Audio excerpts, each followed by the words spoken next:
Started crouching over too.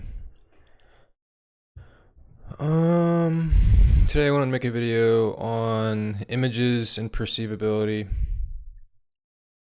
I harp a lot on dimensionality. If you haven't read the chapter yet or seen the video, kind of just look at the video.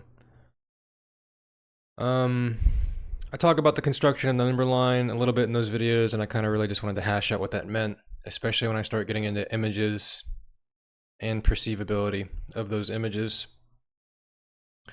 And part of the example, or one of the examples that I like to give, is basically just why we monkeys have started counting things in general. And the example I like to give is when we started counting oranges.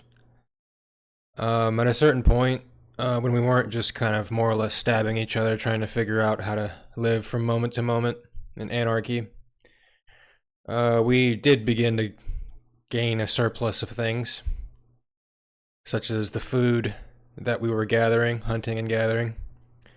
And we needed a way to figure out, or needed a way of keeping track of the things that we were gathering. So what some clever monkey decided to do a long time ago is they decided to make what was called the number line. And the positive side of the number line at that. So let's just call them N, natural numbers. We all know what those are, hopefully. If you don't, please educate. But the natural numbers are just, anywhere from, some people like to start at 0, some people like to start at 1, who gives a fuck? Natural numbers, 0 to positive at infinity. So let's say we have 1 orange, 2 orange, 3 orange, 4 orange. We keep going, and that's how we know how many oranges we got. Well, at a certain point, when society gets to a point where we're really not fighting for survival anymore and it gets pretty good, we can maybe entertain the idea of debt or negative oranges. And the reason we know the extent of how negative we can go is because of how positive we went in this manner. So for instance, what we've used with our own eyes to count how many oranges we have, we can start suggesting things like, once we use things like, so let's just say we also have a mirror and we're able to reflect this image across this axis of 0 onto the negative side.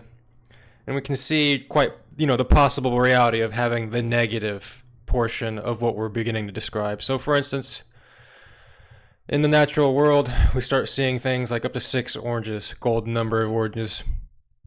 Well, what does our imagination tell us what the golden number of oranges might look like if we're in debt in that total? Well, it just happens to be the reflection exactly across this axis of 0. And exactly as I kind of line out in dimensionality. What happens when we essentially start slamming axes together, and why is this a relevant thing to do so? Well, again, some more clever monkey than me a long time ago figured out that when we start slamming these axes, these x-axes together, let's just say we have an x and an x hitting each other, a y and an x at this point, one running across, just like so. Pew, pew. We start getting things like two-dimensional functions, pew, pew. And this just happens to be an example of Cartesian coordinates. But these are just representations of what we're kind of looking at in the real world, and now we're beginning to form, so to speak, models around what we're observing. Now, counting just happens to be an operation of what monkeys are able to do in 1D space. Understanding how circles operate in the 2D space. This is an image of it.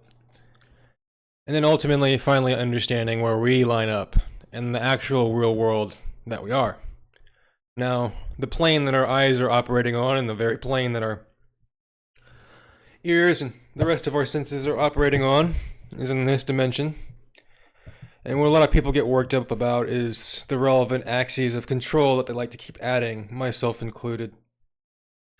One axis, that we can add to this dimension, this 3-dimensional space, again, just to repeat, hopefully for the last time, this is the space where we all live. There is really no contest for that. There is no spirit realm. However, there is a spirit realm that we can make up, and I'll get to that. 3-dimensional space, we live here. What can we do as three-dimensional monkeys? Well, we can imagine the complex plane. Believe it or not, we started doing things like dividing -1 or taking the square root of -1, and what do we end up with? Well, we actually ended up in a place where that operation is no longer closed in 3D space. We actually ended up in the complex plane. What did we actually do with those numbers and this understanding of the complex plane? Like, what did we monkeys actually do with that? Well, us Americans, it is believed that we beat Russia to the moon with these understandings, with technologies that are as old as the Nokia phones that we were throwing around at the walls and memes. But that is just one of the possible realities and implications of being able to use the superpositions of the complex plane. So what are we allowed to do when we start entertaining the imaginary plane? Well, we're allowed to start entertaining the superpositions of these 3D spaces and these 3D ideas. Well, superpositions are a fancy way of saying we need a fourth dimension that we're essentially imagining in order to understand just where 3D objects line up. So something that I talk about and I have outlined in the book is gimbal lock. What helps us get around gimbal lock? Well, it's concepts from the 4D plane, frankly. And we essentially had to make those up, mathematically speaking, in order to get precise measurements of where we are relative to each other. Okay. Now, these understandings are going to be super helpful, especially when we start dipping into psychology and rings. Remember, as I've said from day one, even as helter-skelter as I have been when I started these YouTube videos, is that you are whatever your attention is with respect to time and space. What that attention looks like is a ring-like structure.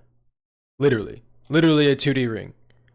Not just how do I know this, it's just, I start getting into things like the Bohr model, wave functions, all of these physics to math things that have already been shooken out by far more clever monkeys than me.